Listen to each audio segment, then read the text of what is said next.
050 070 620 2051 Bina Savxozda plastik kapıların bir adedi 90 manat.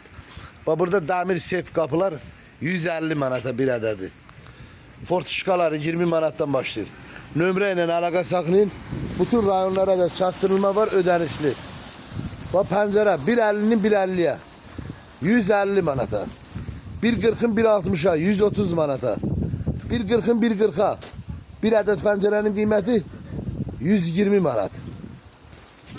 Ve 60'ın 150'ye 65 manat. 1 metrenin 1.15'a bir adet pencerenin kıymeti 75 manat.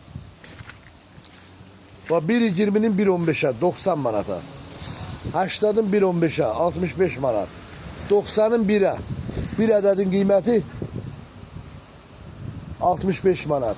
Ve bunlar 55 manattı. 80'ın 1 metreye. 1.40'ın 1 metre, 1.20'ye, 1.40'ın 1.20'ye 100 manata.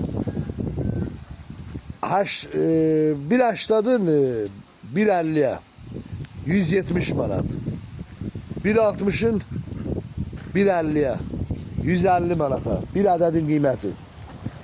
1'in 1.50'ye 90 manat. 1.20 1.40 100 manat.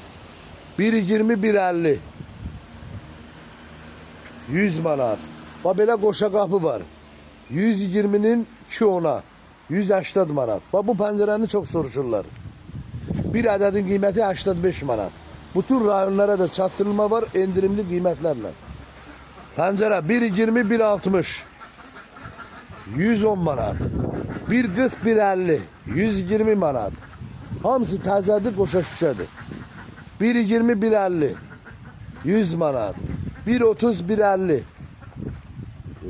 bir ədədin qiyməti 120 manat. 1.20 1.30 90 manat. Renkli kapılar 80'ın 2 metreye 160 manat. Ak plastik kapılar 90 manattan başlayır. Bina Savxozda bütün rayonlara da çatdırılma demək olar ki mümkündür. Nömrə ilə əlaqə saxlayın, Bina Savxozdadır. 050 070 620 2051 Yine diyeyim, demir sef kapılar 150 manata. Bak burada kırmızı pil işaresi var. Yukarıda. Bak onun üstünden vurun zahmet olmasa. Yok, canlı da burada çıkır. Bağışlayın. Bak burada çıkır. Kırmızı pil işaresi. Ağ ürək de var. Onun üstünden vurup kızartırsınız. Her birinize teşekkürler. Çok sağ olun. Bina Savxozdadır. Ancak nömrəyle əlaqə saxlayın. Beğenip paylaşın.